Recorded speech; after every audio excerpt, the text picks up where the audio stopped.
Support for Jalen and Jacoby comes from Blue Apron. Blue Apron delivers farm-fresh, perfectly portioned ingredients and step-by-step recipes so you can make incredible meals at home. Rediscover how fun cooking can be while reducing food waste and supporting sustainable farms and fisheries. Visit blueapron.com/Jalen to get your first 3 meals, a $30 value, free with free shipping.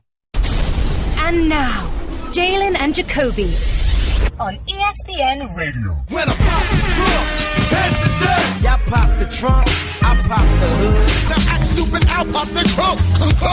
Give me your boom.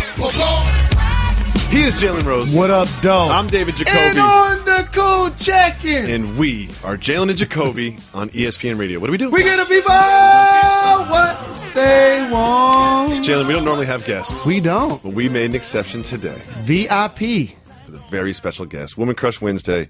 Anne Hathaway is here. Welcome. Thank you. Hi, guys. Welcome to the show. I'm so happy to be here. Last night, I had the honor and privilege to watch this film named Colossal. This morning, I had the honor and privilege to try to describe it to Jalen Rose. Since he didn't invite me. And I did a terrible job. By the way, he did not invite me. I feel partially responsible for that, too. I should have reached problem. out. Next time. Good job. So explain to Jalen what this film is about. Well, this film, I play a girl called Gloria, and she's the party bus that needs to pull over.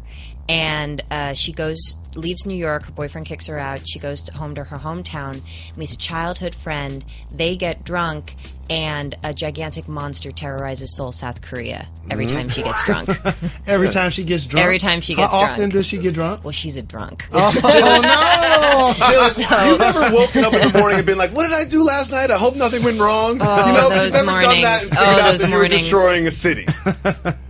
You hope that it's nothing as bad as that, you know, and but those mornings. It is a really, really, really fun 2-hour ride. And even if you know the premise is essentially there is a monster and there's this character and they're somewhat connected. Even if you know that going in, there are so many more twists and turns that it gets weirder and weirder and weirder. And the more layers that get pulled off, the more you're kind of looking at the person you're with like, what is happening? I loved it. I'm so happy to hear you. I was really excited for you to see it because for those of you listening or watching, David and I have known each other for a long time. 15 years or so? Yes. You were college roommates with my wife. Yes. I've And got lots of dirt. And I am the godmother to the twins. The twins. Yes. That is terrific. And your husband Adam is the godfather to the twins as well. Mm-hmm. So you guys know where the bodies are buried. Absolutely. Oh. That's why I'm looking at her like, don't even start. I won't start if you won't. Don't even start. Let's just call it truce. I know details. Let's just call it truce Let's treat right this now. love and respect. Let's keep it on the straight and narrow. Talk about the movie. And during the break, we can make fun of each other, okay? True or false, you were pregnant while you were filming this film. True. Wow. So here's the thing. What? I can't imagine how you do that. Really? Just the physicality of it and like the work and the moods and everything. How did you do that? Well, let me say. I was so happy to be pregnant. You know, it took a minute for Adam and I to be able to get pregnant. So when it happened, I was just in such a happy place about it. And every time I got I felt sick, I was like, oh, this means that everything's going well. And I was scared because I was really tired. And then 2 days before we started filming, it all snapped in second trimester, and I just felt amazing all the time, and I was happy all the time. And considering I was playing a character who has a problem with alcohol, and a lot of the people I was working with thought, oh, you're going to play her kind of depressed, kind of sad. It just kind of created a scenario where I was playing someone who had problems but was also happy. Yeah. And I think that made a better character. That made me like her more. There's one downside to that, though, that I just realized. What? You couldn't use it as an excuse to drink. Really No, I for like couldn't. 2 months. I couldn't. If I was playing someone to drink, I'd be like, look, sorry, but I'm just preparing for this role. That's why I'm drinking at 10 in the morning. Getting into character. Yeah, I think it's maybe what kept the film on the rails is that I didn't have that option. Yeah, exactly. But it was fun. It was fun. I mean, I'm pretty clumsy to begin with, and then add pregnancy on top of that. It was just falling all over the place, which was great for when you're playing a drunk. Absolutely. This film is weird. Like, there you are in a sense, and there's no spoiler here. Like, your character kind of controls a gigantic kaiju that is stomping all over Seoul, Korea. Yes. When you signed on, yes, like, it's a big leap of faith. What gave you that confidence to do something this strange? I don't know what's wrong with my confidence. I had not a moment's hesitation that this was going to work. That's probably problematic. I mean, I think it's gotten me into trouble in the past, but this time I felt really good. I read the script, and when you see the movie, it ends on a joke, and it ends on one of my favorite jokes that I've ever read in a script. So I was in. Our director, Nacho Vigalondo, he's incredible, and he had this collection of short stories, which is actually available on iTunes, called Confetti of the Mind, if you want to, I don't know, if you like the movie and you want to see more of his work. And so I knew he could pull it off, because in that, he's one of those creative people who you give him an iPhone and a little bit of light, and he'll like make a 5-minute movie that will be one of your favorite things you've ever seen. Like, he's just one of those people that has it. And then I met him, and he was adorable. And then Jason Sudeikis saw something in the movie and wanted to take on that really complex character, and that I don't think a lot of guys would have wanted to even approach. And we can't go into why. No. But I think that role would have scared a lot of guys. Absolutely. Were you ever, like, on the side, just like you and Jason, because I know you've known him through SNL or whatever. Did you ever just, like, pull him to the side and be like, Jason, like, this could suck? You know?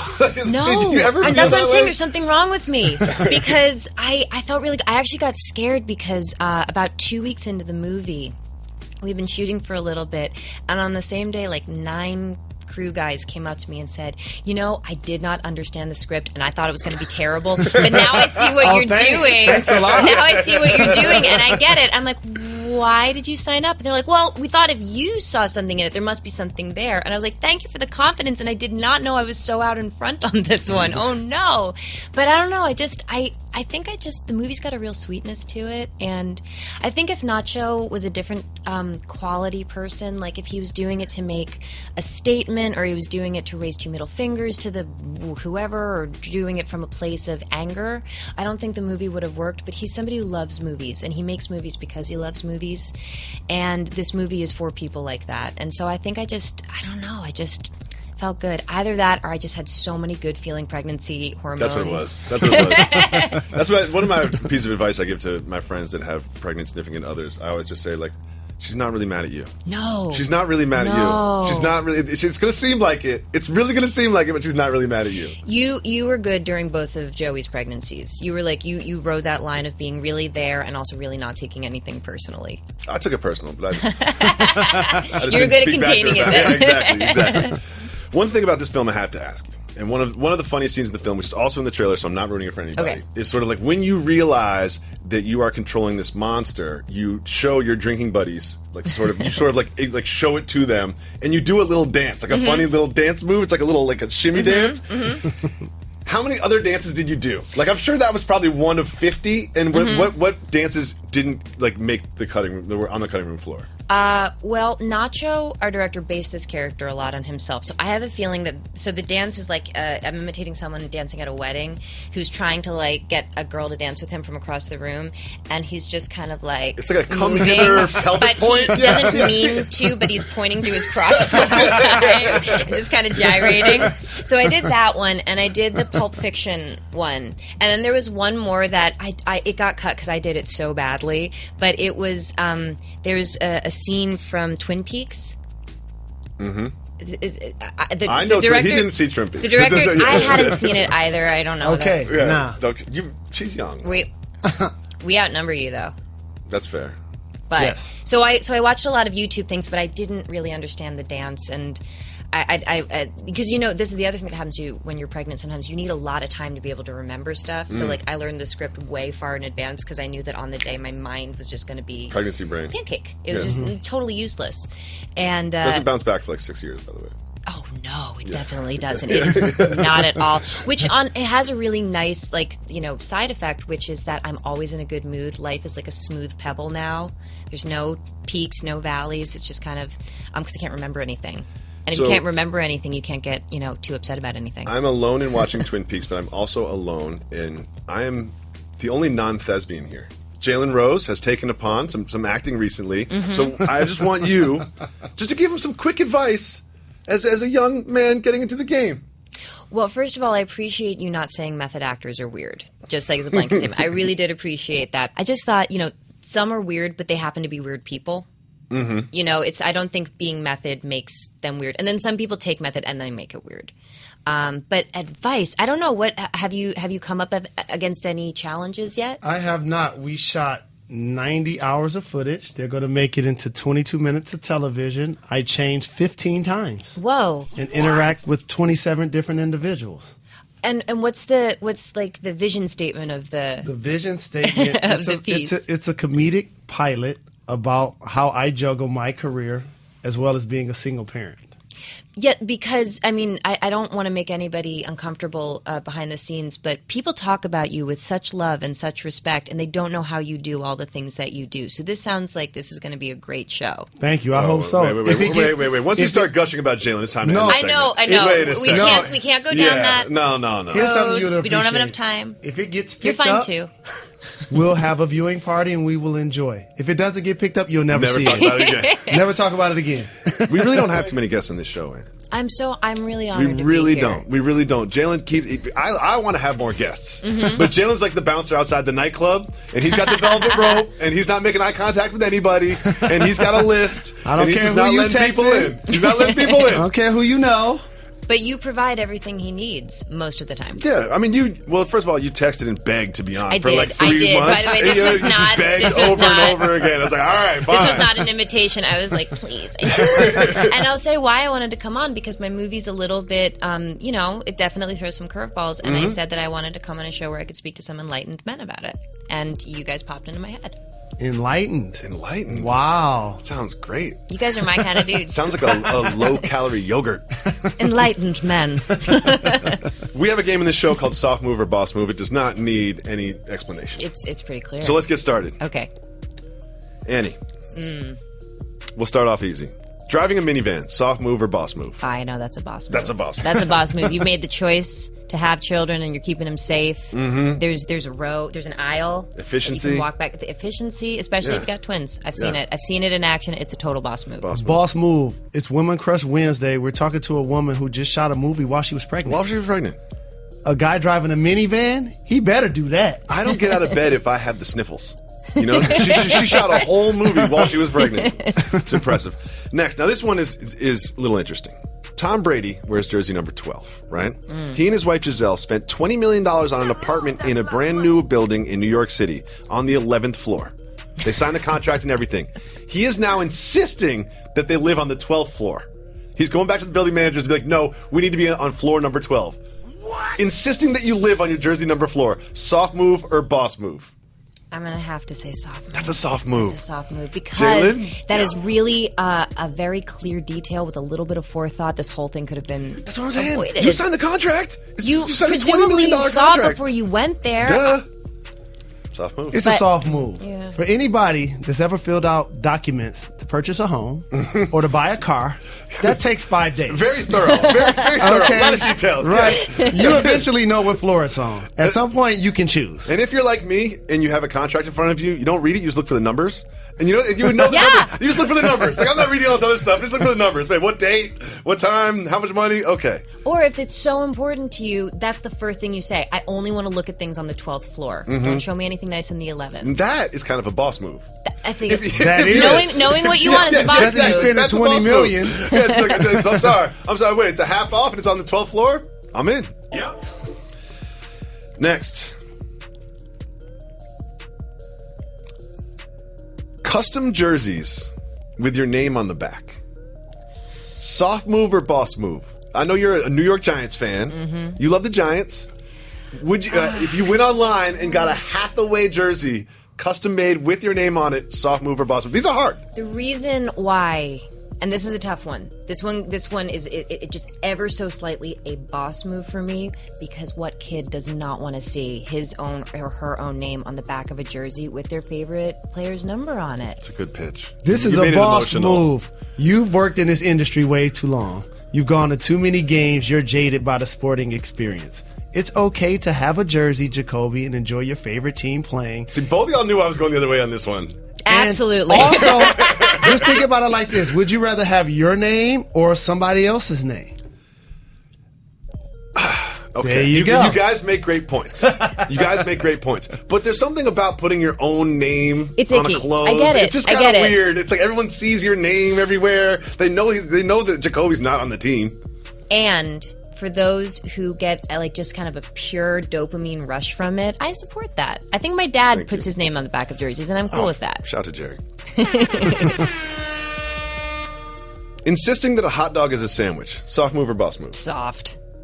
Jalen? Soft. Thank you. Let's just move on. Why do you have to argue about it? Let's just move on. If it has bread, it's a sandwich to me. Sitting in coach, but using the first class restroom. Soft move or boss move? Boss move. We've been arguing about this for years. Boss move. So it's a boss move for the person in coach. Yeah, it is. No doubt about it. I shouldn't cut you off. Please finish. No, go ahead. No, I'm sorry. You can cut me I'm off. so sorry. That's The all people I in do. first class were Thank drinking you. their free wine, watching their personal movies. They have to share a bathroom. Yes. We're all breathing With the 6 same air. other It's people. a plane. Thank you. How fancy is it? Thank you. And yet, the difference Loving is this. very, very. It's a big loving difference this. Yeah, get between ready. them. Get ready. So okay. A boss move is buying a first class ticket. No, it's not. What if you can't afford it? Boss move is being smart with your money. Using your points. But boss move is being smart with your money. Planning okay? your flight. Okay, listen. You know what? You live this existence. Some people live on a You've been fixed a famous income. person All right. since you were 18 years old. Okay, and you've been rich since you were like 20. Okay, all so, right. so what about this? Flying first class. When they say, we're boarding the first class cabin. Soft move or boss move. The people that are standing in the way like barriers as you're trying to get on the plane. They're waiting for their group number one. How many times do you have to walk through people like, excuse me, No, excuse me? here's the thing. Like, You're trying to get are you sympathy. boarding? First class I'm sympathy is just never going to asking. play. I'm just asking. Okay. I solved this problem by boarding last. See? Oh. So it is. It's a boss That's a move. boss There you go. If There you don't go. have a big carry-on, being the last person on the plane is There such you a go. boss move. Oh, I like that. A new wrinkle from Anne Hathaway. Men getting manicures and pedicures. Soft move or boss move? Boss move. If you want to, go for it. Jalen? Boss move. I had my caveman days where I felt like, oh no, I'm not going to get a pedicure. I'm keeping it real. And I'm like, I'm a professional athlete. What am I thinking? So here's I'm on television. What am I thinking? I think it's a boss move. I want the results, but here's what I don't want. I don't want to have like those little styrofoam things in between my toes while I'm reading Us Weekly, and Fair like my enough. friends walk by and look Fair in the enough. salon, and all of a sudden, like I want the manicurist to like come to my house. You know what I mean? I want a little privacy. I'm going to pull Jerry Hathaway back into this. He, when I was Perfect. growing up, went to a barber shop that offered manicures. And so he would get a shave, he would get a haircut, and they would just be like, do you want something? And it was really like, they would clean up his cuticles, buff it. He was happy. And he had very nice nails.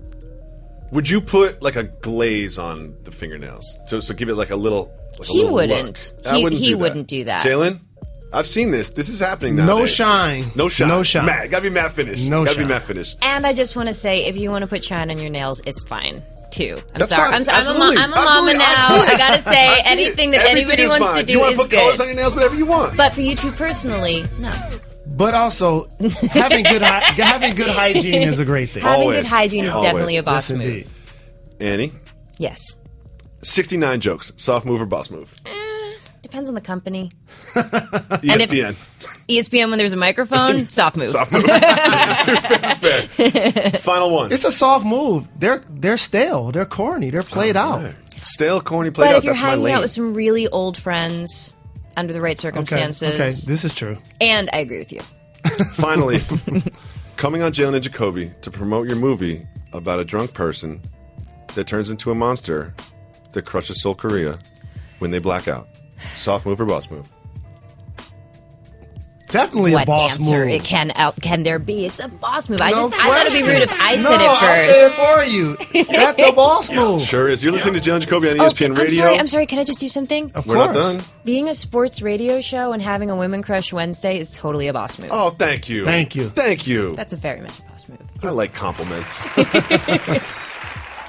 In your enjoyment of football, something that we've talked about off wax, I'm going to bring on wax, is I have conflicting feelings about the player safety issues that they have and the sort of soft stance that they have on domestic violence. I know you share some of these thoughts. How do you feel? How do you sort of deal with both of those feelings? I'm still figuring out how to deal with it. You know, It's and as more information's coming out about it, both how the NFL is trying, but also how I think there's still a lot of room for improvement. You try to remain hopeful with something like this, but you also, I feel like we're a part of it because we support the sport. We give them our dollars, we give them our eyeballs, we give them our time, and it's really hard to just kind of let it be a simple, I'm enjoying football right now. I recently got to do a magazine shoot, and it was right after the playoffs, and the Giants had just lost. And No. Yeah, they did. He was hanging out at Live. He was on a boat Monday with I don't even want to talk about it. I don't even want to talk. I listened to that episode. You guys did very well that His episode. shirts off, taking selfies on the field, and then they dropping passes and lost. They dropped so many passes. And at the photo shoot, they had a bunch of baseball caps. And I was just like, oh, they have a Giants one. And I put it on, and I took this picture, and it actually ran in the magazine. And like a week later, I thought to myself, how can I, as someone who, I believe in women's rights, I'm a women's rights activist, how can I go out there, promote myself with a football hat on? So I wrote a letter to Roger Goodell just kind of saying, I find as a woman, I'm starting to have a really hard time just sitting back and enjoying the game when I know that there's so much more work that could be done. I'm glad you went there because the dichotomy that's taking place is what's caught on film versus what's in a police report. Yeah. So we saw a couple of cases where Greg Hardy was caught, but yet it was in court documents as opposed to Ray Rice. His was caught on video. Now you have a rookie coming into the draft, Joe Mixon, who wasn't invited to the combine, who also had a incident against a woman that was caught on video. Would you have a problem with your Giants picking him up in the draft? Well, I think it's a more complex issue than that. If under those circumstances, with absolutely no rehabilitation, no counseling, yeah, I think I would have a problem with it. But I also don't think that coming at this from a punitive place is the way to go. That people... I'm going to go out there on a limb. This might be a controversial thing to say, but it's not as easy as he's a bad guy, so he hits women. Correct. This is oftentimes learned behavior. He probably witnessed it in his own household. It's a far more complex issue, and I think that the NFL billing itself as a family organization, football being called a family sport, we have to, we as much as we can, but they have to really focus on how to make people's families and their home lives a more protected place. I think they need to step up, and there needs to be real consequences, and there needs to be real counseling. There needs to be real rehabilitation, not just for the men, for the women. It's a whole. It's education. It's a lot of different things, and they need to really start looking into these issues of player safety because they're starting to find conclusive evidence right between the concussions and violent behavior. Yeah, there's a lot of it. And I just remember Luke Kuechly, one of the sort of defensive stars of the league, and it's a normal tackle, and he had a concussion. He didn't play again. And you're looking at a superstar, just kind of nothing extraordinary happening, just regular football play. And now all of a sudden that superstar is not playing the game, and he's had multiple concussions before. And you start thinking about his life moving forward and questioning everything about it. And then it is one of those things. I love football. I played football. I would encourage my kids to play football. But there's also this, it's just this sort of like these kind of conflicting feelings that I have when I enjoy the game that I'm glad you explored with us. I also just want to say, and I also think that it's something that, nobody should be afraid of conversation. It's not something you should be afraid to talk about, and it's something that I understand different generations have different feelings about it, because I watch the game, and you have commentators, and you could tell they're really annoyed sometimes about some of the flags that get thrown. Yeah. And they're just like, or it's just a hit. And I know that there's like different feelings different generations have, but we shouldn't be afraid to have this conversation because, some good's got to come out of it. The good news is, it's a sad good, but there is a lot of room for improvement. There absolutely is. You're listening to Jalen Jacoby on ESPN Radio. We're joined by Anne Hathaway. Anne, you are filming. Well, you filmed Colossal. It debuted last night. Was that the premiere? How does it work? Like, it's in New York and Los Angeles this weekend. Explain how people can see this film. Well, if you're in New York and Los Angeles, there will be theaters that are showing it, and then it's going to open over across the rest of the country over the next 2 weeks. Check it out. It's called Colossal. I've seen it.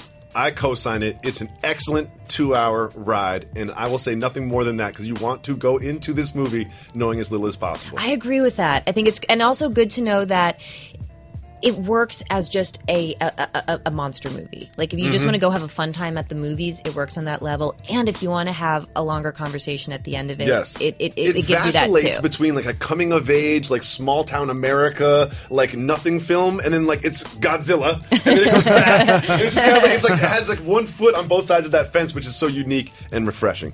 But you are also starring in an ensemble cast in Ocean's 8. I am one of the ladies. And I have a very simple question. Yes. What's it like being around Rihanna? Ooh, it's good. It's good to be. It's good to be around Rihanna. Me and my wife always talk about her. Like, she's got a song where she just says, "Sex with me is amazing," and when you listen to the song, you're like, "I totally believe you, Rihanna." Like, I totally believe you, and Rihanna. meeting her in real life does not disabuse that notion. You're just like, not at all. It would be. Wow. No, she's fun, man. She's so fun, and the thing that I wasn't expecting about her, she's really like chill and sharp. So there's 8 of us. We'd all be sitting around having a conversation, talking about this. I raise this point. Sandra Bullock raises this point. And, it's this real talk. And then we think that we've gotten to the end of it. And then Rihanna comes in. And it's knowledge, and it's honest, and it's the perfect thing to say. And then she, just kind of sits back. Like, she's constantly dropping the mic just by being herself. God, that's great. She's so great. That film's going to be good. I'm not going to say anything. And Colossal really is good. You can see it. We have one more question for you. What's your favorite sports radio show? Oh, is there? I mean, we're right here. Jalen and Jacoby. Jalen and Jacoby. Yeah! What's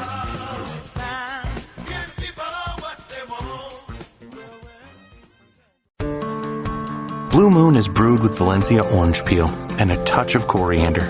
It's a creative twist on a Belgian-style wheat ale for a taste that shines brighter. Taste responsibly. Blue Moon Brewing Company, Golden, Colorado. Jalen, Lance is back. And Lance just makes an immediate impact. First of all, when he first came in the game, they kind of did treat him like he was Michael Jordan coming back. Hit the brakes. Oh, come on. Hit the brakes. Okay, fine. They treated him like what?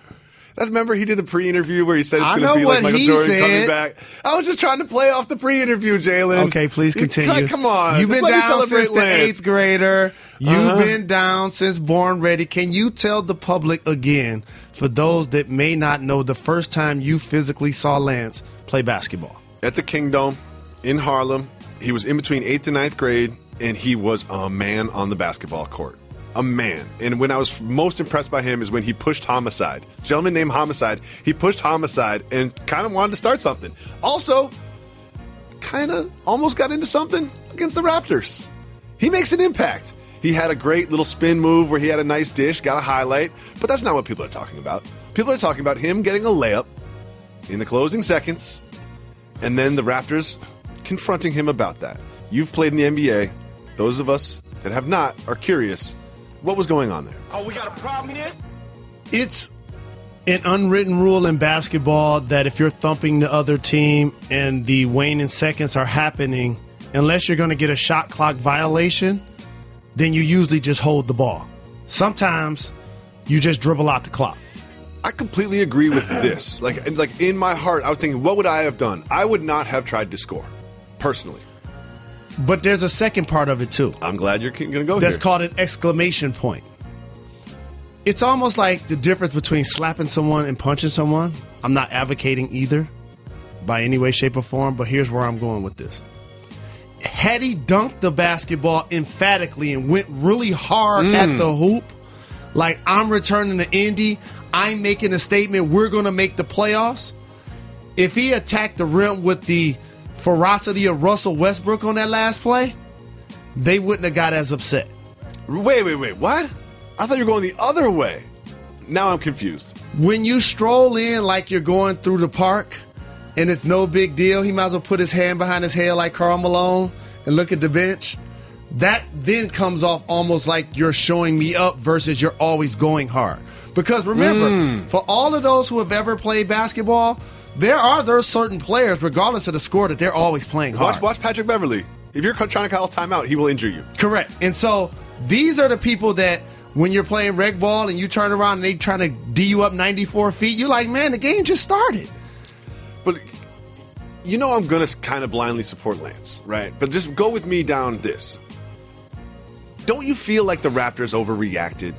Like, was it that necessary to go all the way there and have everybody come like they really wanted to fight and then pointing fingers and acting all this and that? Like, it's like, all right, yeah, maybe you didn't like the fact that he got a layup. But if you don't want him to get a layup, then play defense. Here's where I don't mind the Raptors' reaction, because that's more of a team mentality thing. Like, you can beat us, but you're not going to embarrass us. I say this all of the time about the time Kobe scored 81 on us. Had he thumped his chest, talked any trash, he would have got clotheslined.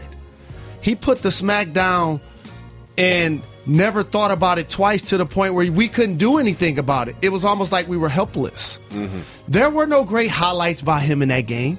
When you look at the 25 greatest single plays that he's ever made, none of them come from that game. Go ahead and Google it. Try to find an interesting play from that 81. It's like, I'm surprised. You look at the footage, you're like, how did he get 81? Correct. And so it's the exact same thing in this case. I liked when the Washington Wizards confronted JaVale McGee, who used to play for their team, for shooting a three late to rub it in their face. I like the Raptors standing up for themselves on the road when Lance continues to lay the basketball up when the game is decided. Do you know what else I like? I don't mind either side's reaction. Do you know what I like? I like Lance's reaction. I love his reaction the absolute best, because he's been a terror since the public school era. Yeah, he's just like, come on. He's like, I just got a gig. Like, I'm in and out of the league. Like, I've been on 17 teams in the last 6 months. Like, I do not need these problems. And also, DeMar DeRozan, you just got a $130 million deal. Mm-hmm. I just got a new deal, and I am not trying to cost myself any bread right now. No. I don't want to get a letter from the league. I don't want a fine. I don't want a suspension. I don't want a headline. I want nothing to do with this. I'm walking away. And you know what else he doesn't want to do? And I've been here, and it's not a place you want to go. To the NBA principal's office in Indiana, where Donnie Walsh and Larry Bird are sitting in there saying, we just signed you last week, and you get into a fight in the first game. Yeah. In the first game, you played 12 minutes and threw 6 punches? What? You can't do that, Lance. And one thing about that deal that you really pointed out to me, because I thought he had a season-ending injury in Minnesota. I didn't realize that he was going to be able to play again, because they kind of made it seem like it was a season-ending injury. One thing you pointed out is that 3-year deal. It's about, 4 more weeks, and then 1 year, and then a team option. So it's a 1-year deal. It's really what it is. Like, the headline is 3 years, $12 million. But it's like, when you really get down to it, it's playoffs and 1 year. And probably the third year is 10 of it. Yeah, exactly. Yeah, backloaded. The team option, that's when you get the money. When we decide we want you, that's when we decide to pay you. But I'm happy to see him back in Indy. Me too. Hopefully he brings that level of agitation and that edge that the team needs to push them in the playoffs. And again, he is an agitator. Like I bring up Beverly again. Like, certain players are agitators. He is famously an agitator, and I'm not surprised in his first game. Guess what he did? Agitated the other team. And I bet the Pacers, Larry, when he goes to bed at night and he's looking up at the ceiling, he's like, you know what? Good for Lance. No question. That's why I gave him a 3-year deal. Yeah, he's like, good for Lance. He's like, good for Lance. You just talked about how he bounced around. He didn't show up back at the Pacers and was like, a 10-day contract. No. Well, another thing is he bounced around, but a lot of that didn't have to do with his play.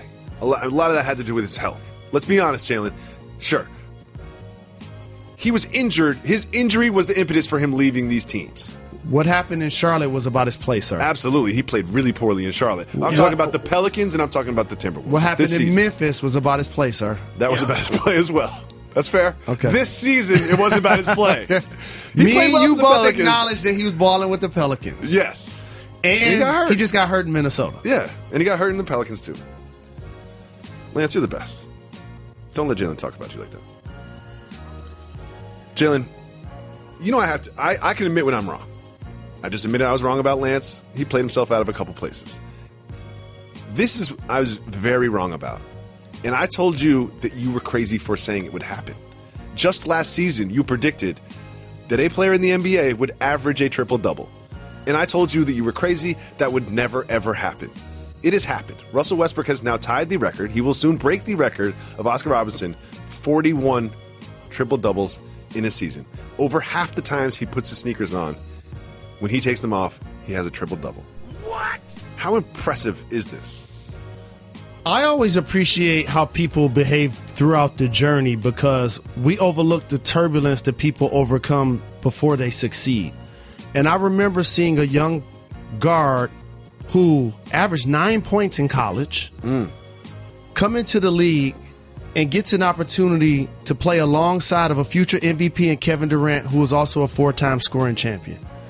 And immediately what happens in the public and in the media, it's, who is this guy that's taking shots away from KD? Who is this guy that has the nerve to try to act like he's the leader of the team when Mr. Durant is on the roster? And when KD got injured and as Russell continued to mature, all of a sudden those two players along with James Harden propelled the Oklahoma City Thunder to the NBA Finals. I remember being on Mike and Mike singing, "They may be young, but they're ready." And I truly believed that, not knowing that they were going to lose James Harden.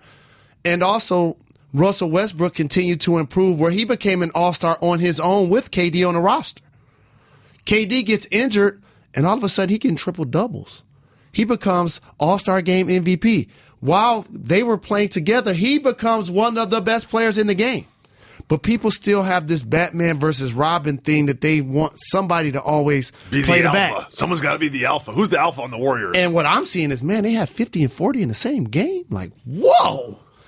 And all of a sudden, KD wins MVP, and he pays tribute to everyone. And it was heart-wrenching, the salute that he gave to his mom. But I didn't overlook what he also said about Russell. Mm-hmm. And he acknowledged that he helped make him who he is, and he helped push and drive him to be better. So I am not surprised at the player that he's become.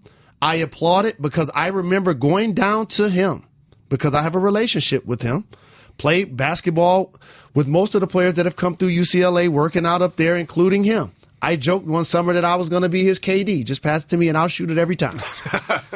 And so I remember going down to the court and actually giving him a hug, apologizing for the media and the public because he was being roasted about his play and how he shoots too much and how he's out of control and he plays too fast and his ego and his attitude and these were going to be things that drove him to not reach his goals. And the thing I love is that he did not change at all. You know who changed? We did. The public, the media. We changed our opinion of him. Oh, no. He's my favorite player now. His usage I rate like the how he same. brings it all the time. He got the ball more now than he's ever had. Yes. And everybody done changed. And you know how I know? Because he's averaging a triple-double. And in talking to Larry Bird about this, Isaiah Thomas about this, we always saw that the Big O had the triple-double mark, which he didn't realize he was breaking this sort of record that was going to last 50-plus years. He was just playing basketball. The greatness that we saw come through the NBA, for that not to be challenged. Not even close.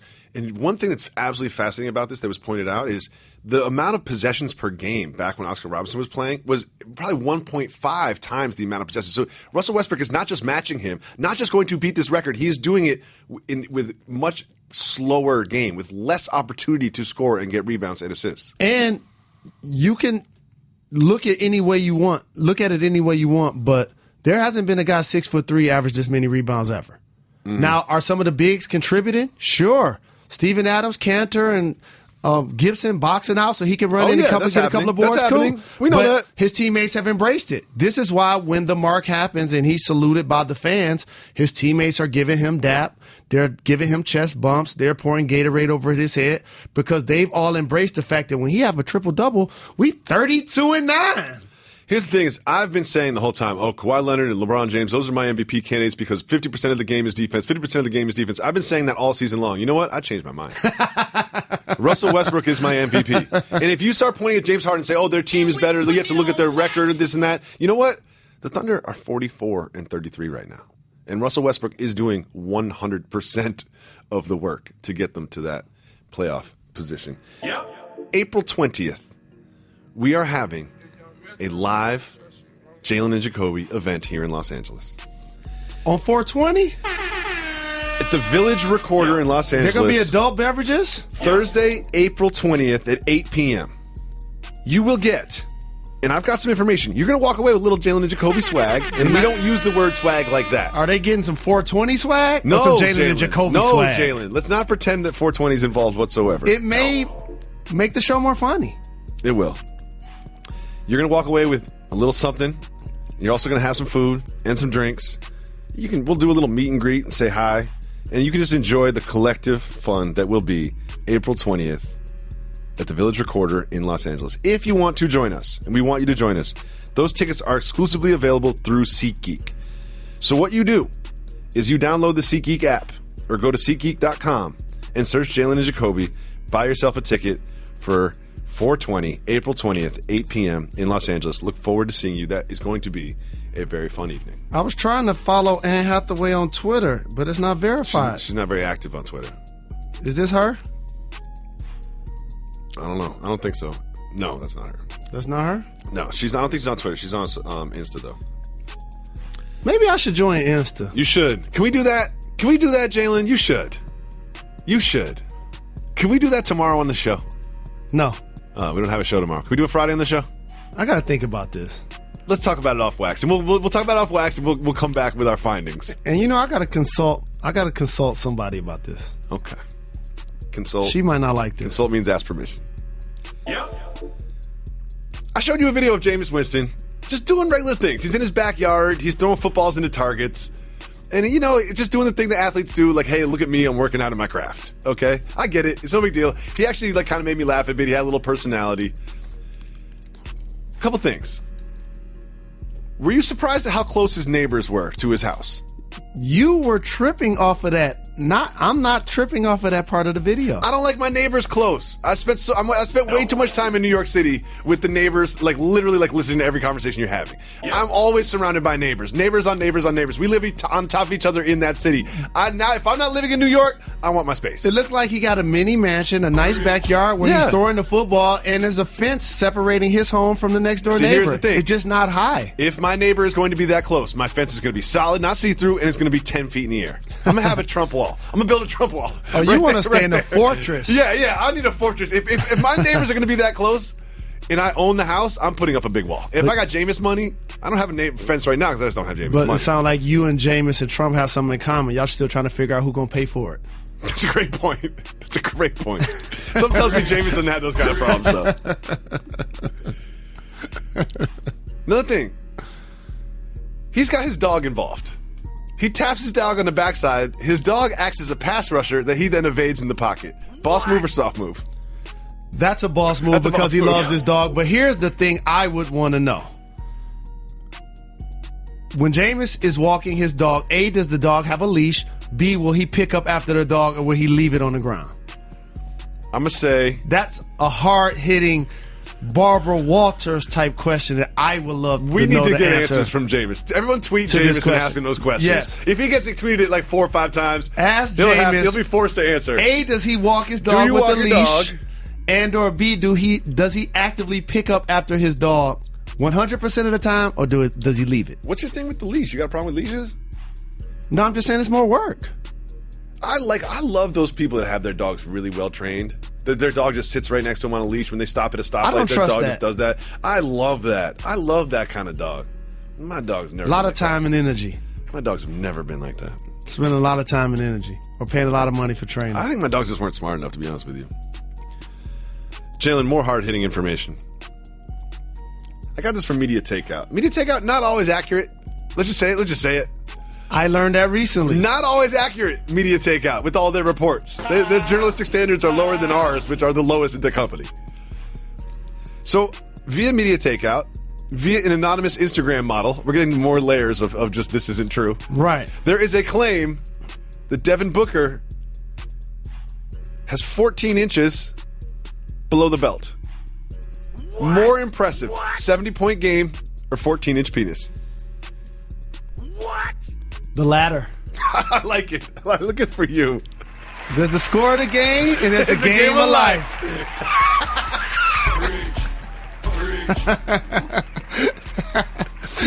Never has that. You've said that a million times. Never has it been this funny. You can't always score 70. How old is he? I don't know, 20, 21?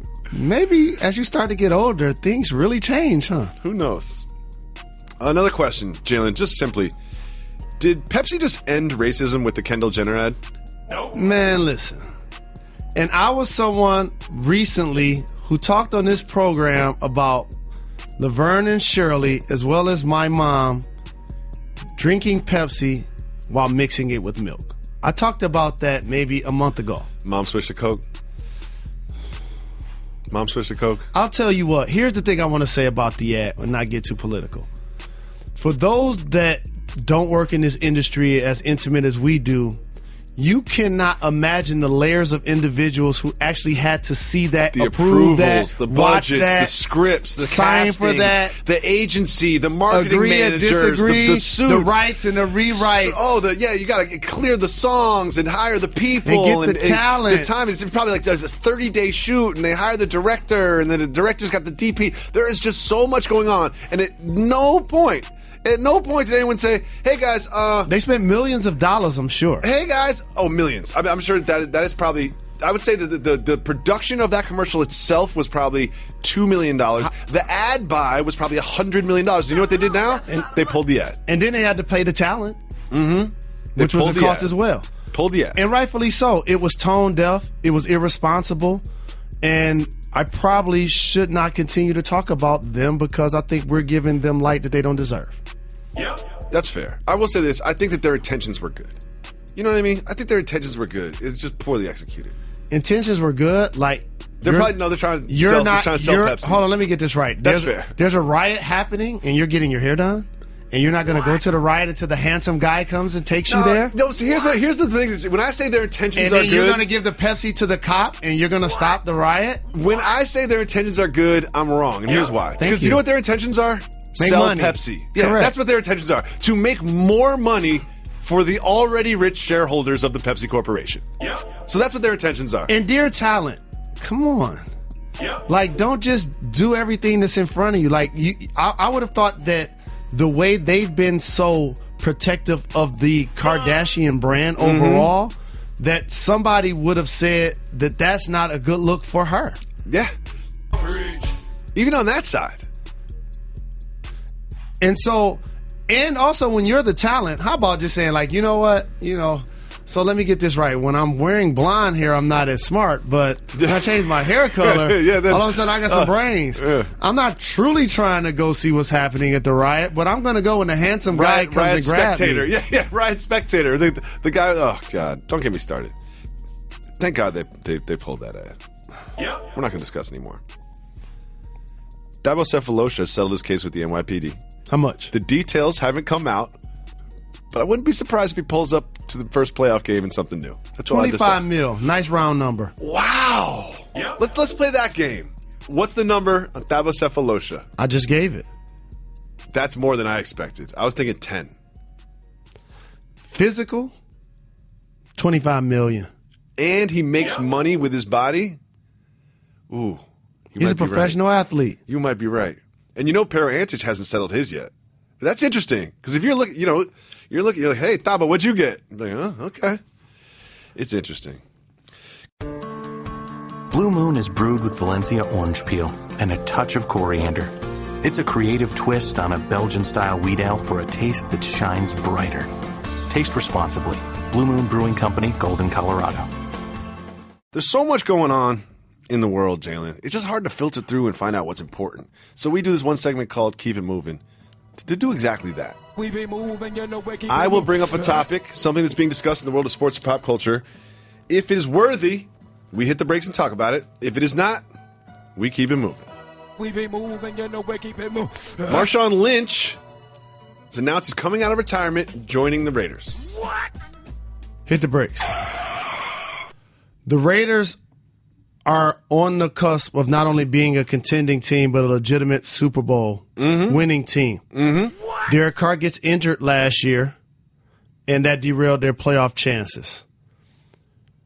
Bringing Marshawn in as a player that can not only get you yards in short situations, but also a pass-happy team in a lot of ways, creates balance and or allows you to run the clock late, can be a weapon that they didn't have. Here's my only caution. A lot of people are going to get enthusiastic about him playing for the Raiders and that is his hometown and all of that stuff. As a player, that sounds good, you guys, but that doesn't make me play better. That's a good point. Here's my caution. You retire for a reason. When was the last time you put on a uniform? And once you're out of the league at least one full season, in particular in basketball or football where your athleticism, if it changes somewhat and you're not as fast or not as strong or can't take the hits as well, your body can and will break down, as his did, which led to him retiring. I would say take a wait and see on how durable with that running style he's actually going to be able to be against defensive linemen and linebackers of that nature who hit people for a living also. Mm-hmm. So that's my only thing that I'm wondering if he's going to be able to stand that level of punishment with his running style. I am straight up concerned about Marshawn Lynch playing professional football next season.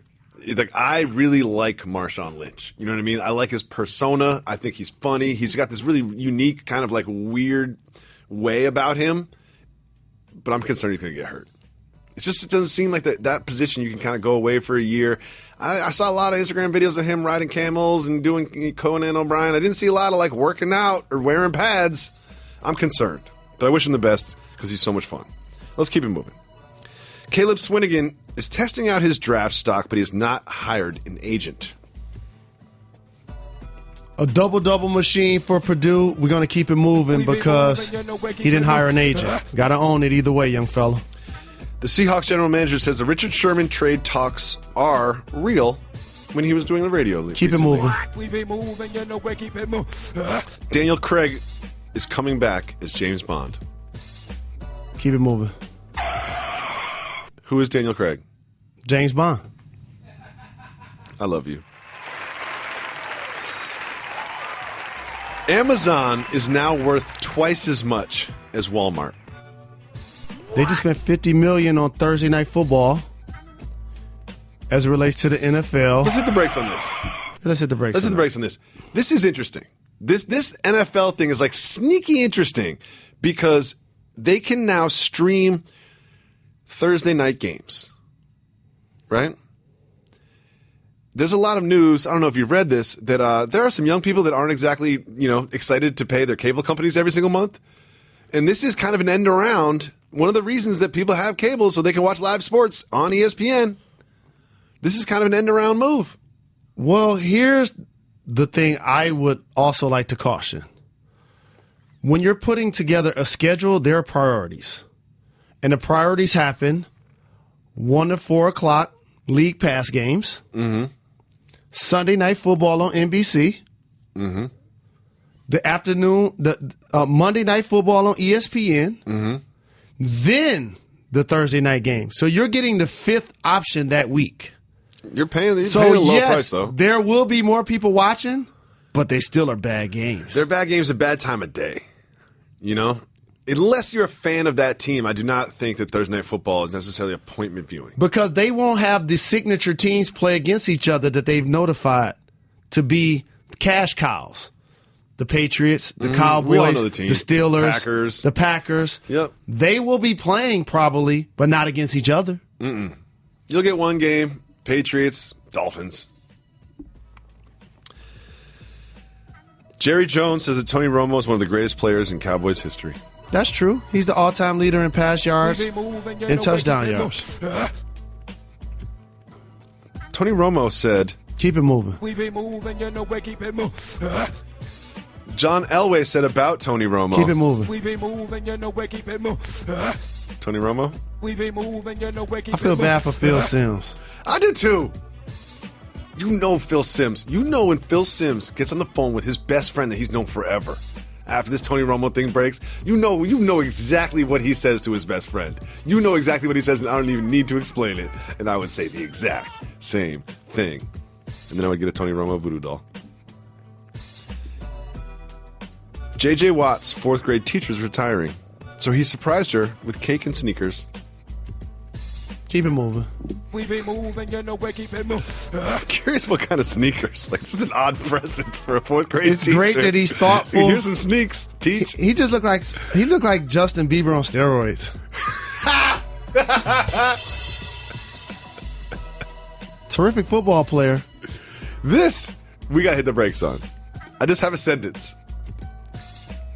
Tiger Woods' friendships with Michael Jordan and Charles Barkley essentially ended after the famous solo car crash.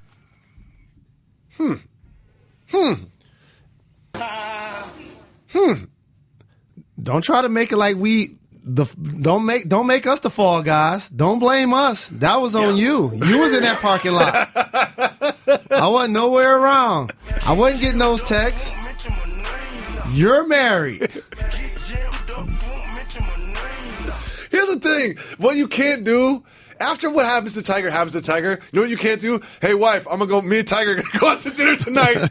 Boys' night. Me and Tiger are going to hit the town. Maybe a weekend in Vegas. He's got the private plane coming. Me and Eldrick are going to hit the town. That ain't happening. My wife is like, wait, who? No. Of course those relationships ended. Oh, Tiger. I really want to see him win golf tournaments again, don't you? Of course. It's more interesting when he's a participant and he's contending. Video gaming is now a scholarship sport at the University of Utah. What? Keep it moving, but I'm not mad at it. You have a talent. It pays. Omaha referee John Higgins is putting his life back together after many threats from angry Kentucky fans after their loss in the NCAA tournament. Hit the brakes just real quick. Officials make bad calls, have bad games, memorable situations that over the years of watching sports and playing sports, I could think of a million. But what we have to realize is that everybody that's rooting for a team is not just because they're a fan. Each sporting event has one thing in common. It's called a betting line. Mm-hmm. And so I wouldn't necessarily just dismiss it as fans giving death threats. That's a good point. There are people who are actually betting and invested in these games that when you get it wrong, they clearly take it personal because you forced them to lose their bet. 24 years ago on this day was the infamous timeout call from your teammate Chris Webber. Now, 24 isn't that big a deal, right? Let's just talking about carrots. What is interesting to me is, knowing you as I do, you know that phone is going to blow up in about 10 months with people wanting to celebrate the 25th anniversary of this and that. Like, you know that people are going to interview requests and people are going to want you to talk about this and that and relive it, and they'll do a special, and all of this is going to happen next year. How are you preparing for that? I'm not. I live for right now. And it was an unfortunate thing, but it took place on the court. It's not like it was life or death or something that took place that then led to what happened on the court. It was a mistake that he made, and he has to live with it. We all have to live with it, but it's not something that I think about every day, and it's not something that plagues me at all. One thing that I enjoy about this one particular incident and talking to you about it is your confidence that you were going to score. Like, y'all were losing the game. Y'all were losing the game. Oh, we were going to score. Yeah, everyone's like, you act like you guys were up by 4 or something, and then it all fell apart. You were losing the basketball game at the time he turned it over. And Carolina players, Lynch and Phelps, thought we had a timeout as well, which is why they were double-teaming him a little too far in the corner. I thought he was going to pivot and hit me right on the elbow. I was wide open. You going to hit that shot? Or I was going to drive it. You going to hit that shot? I hope so. I know so.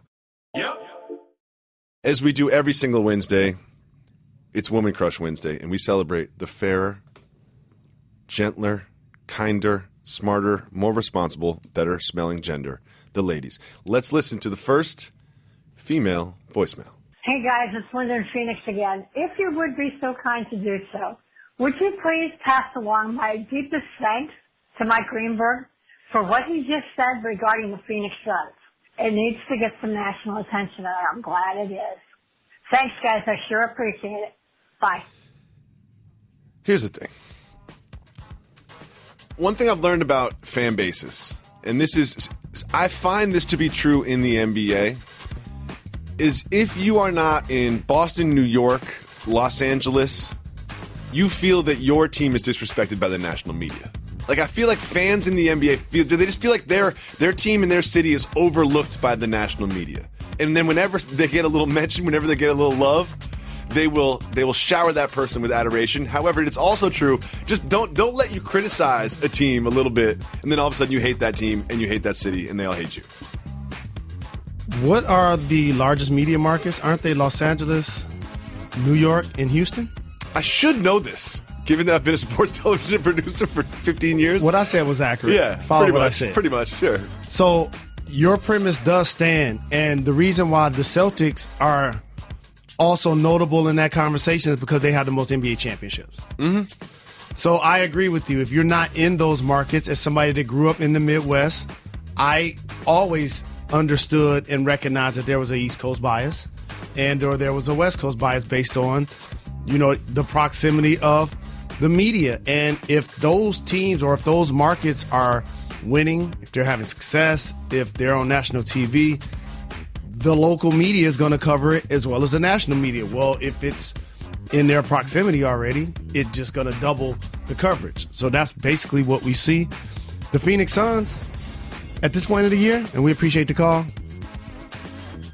they're tanking. Oh, yeah. Okay?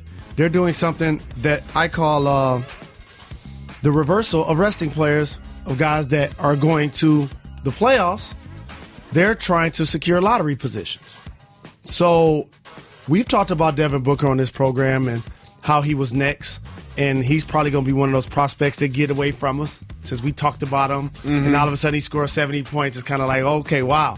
When I compared him to Clay at the draft, people was like, oh, yeah, You're crazy. I'm just saying that because they both light-skinned. Well, who got the 2 highest scoring games in the league this year? Well, it did help that they were both light-skinned. Okay, but so from that, I understand how that bias exists, but it is what it is. There's also another thing. One thing I've learned working at ESPN as long as I have is, yes, stories do get beaten to death, and yes, there is an East Coast leaning sort of like slant on the things they get covered, but it's not so much an East Coast bias, it's a money bias.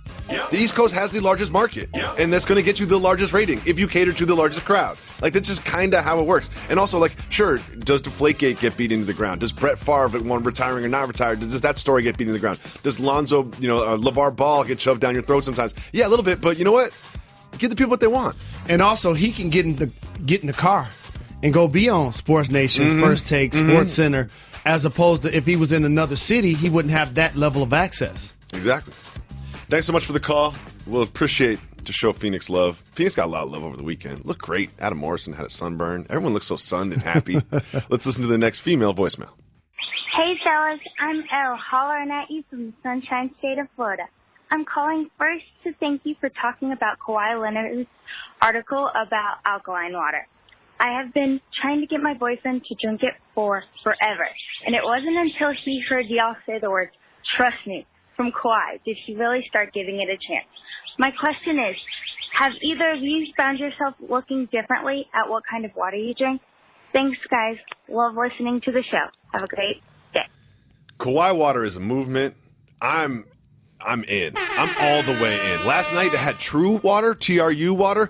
It's a 10 pH. I don't know what that means, but it's higher than 9. It's higher than 9.5, which essential water is. When the question is, do I find myself paying attention? Yes, absolutely. I absolutely drink more alkaline, pH-balanced water than I ever have in the past. The follow-up question, do I feel any different? Absolutely not. No, absolutely not. Well, you did complete a marathon. I did. That was something you hadn't done in your life. That was powered by Kawhi water. Okay. There was a gentleman on the route that brought Kawhi water to me. So that's why I needed to bring that up. And much like her boyfriend, I kind of thought that Kawhi was just BSing until at the end he was like, trust me. And Kawhi, he's a very trustworthy person. And he doesn't talk a lot. He doesn't talk a lot. So you listen. He's like E.F. Hutton. Kawhi got Andrew Wiggins wearing braids. Another subject for another day. I like his braids.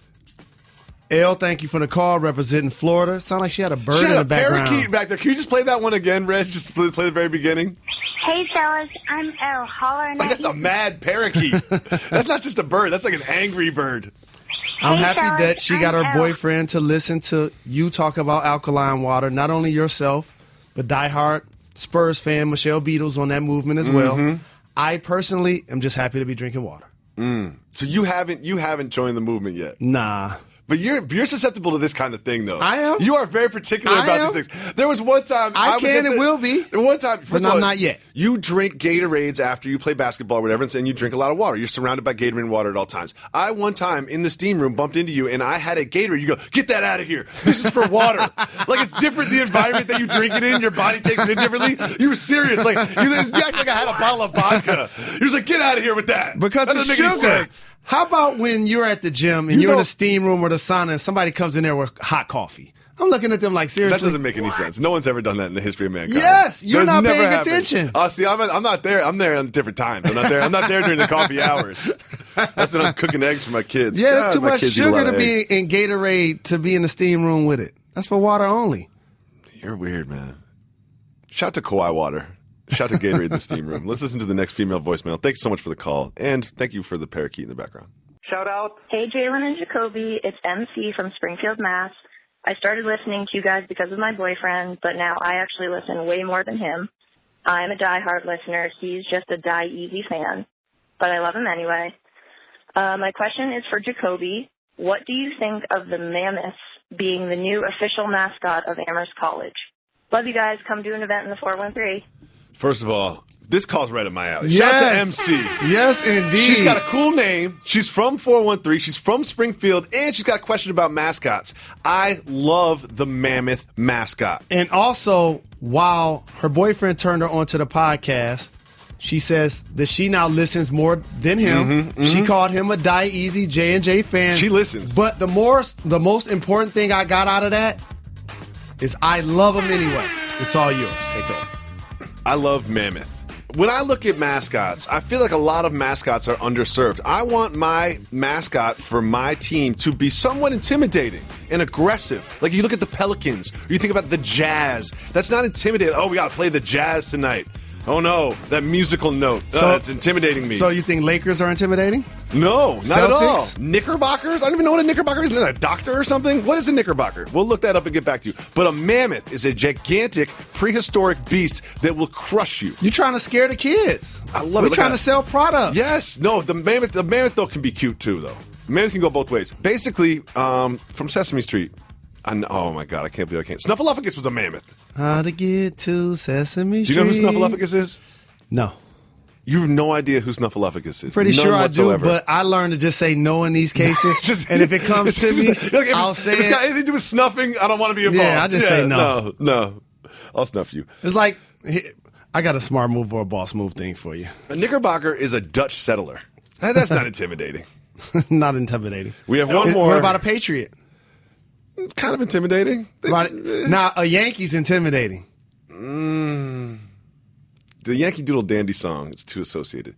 We have one more female voicemail on Woman Crush Wednesday. Hey, you guys. This is Teresa calling you from Portland. I'm a mail carrier, and my boyfriend Ryan, who's also a postal carrier, recommended this podcast to me. And I love my job, and this just makes it fly by even faster. So thank you for all the entertainment. Anyways, my question is, I've been with Ryan for about 3.5 years, 2 of which we've lived together, and I'm thinking about my future and just wondering, how did you know that you wanted to get married, and how did you know when to get married, like how the timing was and when it was good? So any advice that you can share would be really appreciated. Thank you so much. Bye. Thanks so much for the call, and big shout out to all the mail carriers around the country. No especially the ones that question. listen to this podcast. Absolutely. You ever just put like a stamp on an envelope and then put it in the mailbox and be like, that's going to be in Nebraska in like 3 days. Exactly where I told it to go. It's a very impressive system that we have here in this country. Appreciate all the mail carriers. And, of course, big credit. And I'm rooting for you and Ryan in your 3.5 years. Hopefully it turns into 30 years possibly. Exactly. And to answer your question, I'm just going to say, oh, no, I'm sorry. We're out of time. I can't get to that one because I don't want to get in trouble with my wife. Right now, we're going to open up our 1-800-FLOWERS Twitter feed, take questions from you, the listeners, because we have a simple motto on this show.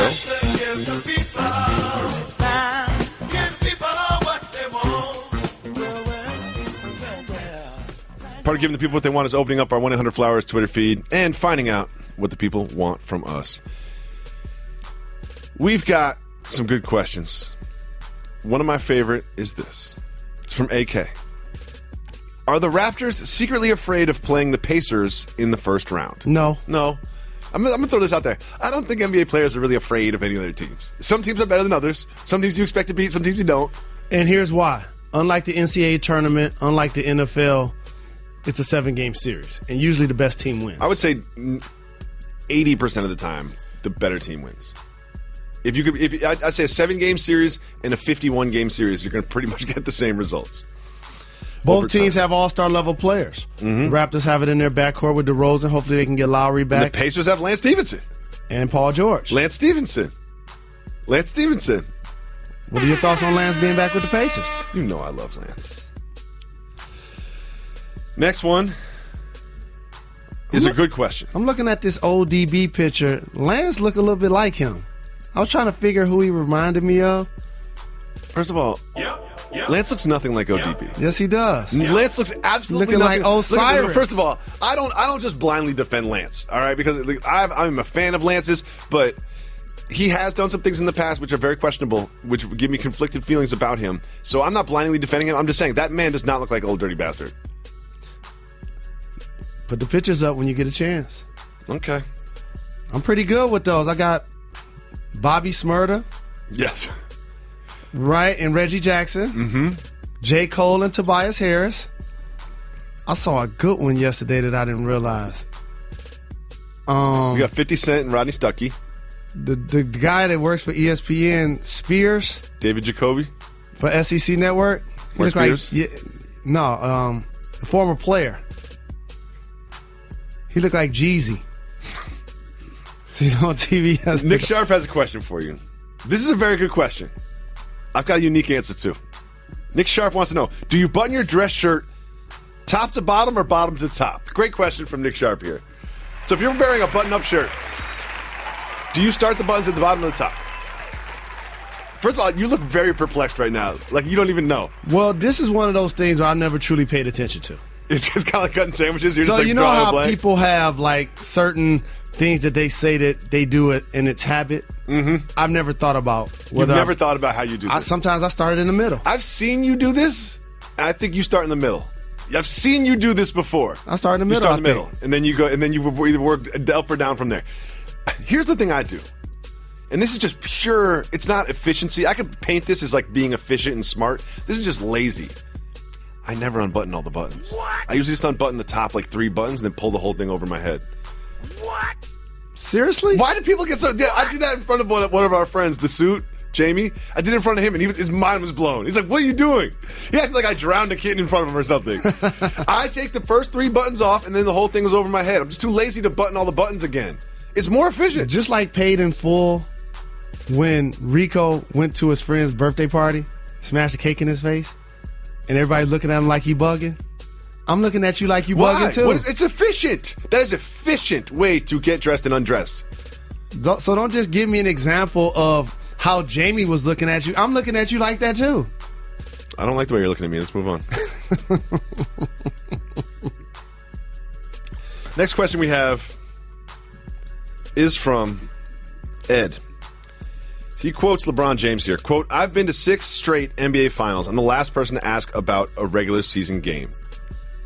Is it okay to ask James Jones? Is what he wants to know. LeBron is the only person that could possibly be exempt from this conversation in today's game.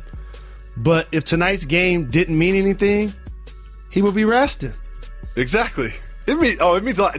They love to downplay these games. Here's love why. to act like this doesn't matter. It's another game. Here's why. I don't even know who we're playing. Oh, it's Boston. Because you don't want to give the Celtics a mental edge if they were to happen to win. Mm-hmm. And you also don't even want the Celtics thinking that you're thinking about them. But you are. They all are. This one is from Childish Poetry. Shout out to him. He always sends us good questions. This one is, where do you guys want to live when you're done with ESPN and want peace? First of all, I never want to be done with ESPN. Me either. Have you seen Hubie Brown? He's 80 years old. I never want to be done with ESPN. This guy, we've been on the air for on TV for a year, and he's already talking about where we're going to go when we retire. You know one thing that happened, though, that I never thought would happen? Once I had twins, once me and my wife had 3 children, we started looking at each other, looking at the calendar, talking about retirement. we started, it's like, hey, it's going to be 20 years. There'll be some kids around here, but in 20 years, downsize the house, move close to some water, just cook all day long, eat, drink wine, snuggle. I've been fortunate because I've had the opportunity to retire. No, you didn't, though. In one career, basketball.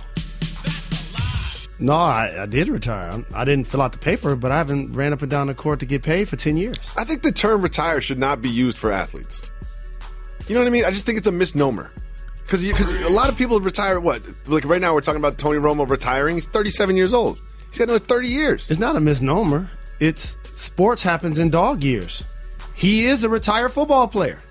He's not going to get a check to throw footballs again. So now what's next? Fortunately for him, he fell into a great gig. He sure did. You know Phil Simms is salty. Next question we have is from James. If SportsCenter the movie comes out, who would you want to play you guys? Terrence Howard. Yeah, mine would probably be Terrence Howard too. I want Tommy from Power to play you. We got to find out that actor's name. Tommy from Power. Next question that we have is for you. You know, I was so happy that Ghost came on First Take the only time we were on. That was so great. I had no idea. And then I acted like I watched the show. I will act like I watched the show if you come on the show. Joseph Sikora is Tommy's name. And Ghost came on First Take. Our only appearance. Me, you, and Molly were on. Oh, together. I remember that. And then he started to get a little political, and I started to get a little uncomfortable. I was like, oh, Ghost. I need to hit him I up. gotta be here every day. Like, you're leaving in 20 minutes. Like, I'm here every day. This is my job. We need to get to NYC and go watch some of the filming. I would love that. I got to hit him up. He gave me his math. One last question we have that Jalen's going to dodge is from Bass. Yo, Jalen, all the time rappers reference you in raps. What's the one you like the most? All of them. There's not one in particular? All of them. That's so much respect and love. Yeah. That's almost like asking me, who's my favorite Jalen? Like, that's love. I tried to get Dame Lillard to diss me. It just didn't work. I've been trying. He's not going to beef down. Yeah, he's not going to beef down. He's not going to beef down. He's smarter than that. Thank you so much for listening. And he know that's what you're doing because, you know, McCollum's been on the show. You know I got love for Dame. I told you he sent me some shoes. You tried to get me in trouble. He sent you shoes? Yeah. In your size or for the kids? You remember you asked me how much were they worth. And you're like, oh, you're not allowed to accept gifts over $75. You're such a snitch. Jalen, I forgot my middle name. I forgot what happened yesterday. That's why I reminded you. I have no idea what happened on this show 3 months ago. Mama's boys. That's all the time we have for today. Thank you, Anne Hathaway, for joining us. Kindly. It was so Hope much you fun. come back. Thank you for listening on ESPN Radio, for watching on ESPN2 and ESPN News, and subscribing to the Jalen and Jacoby podcast. You're far too kind.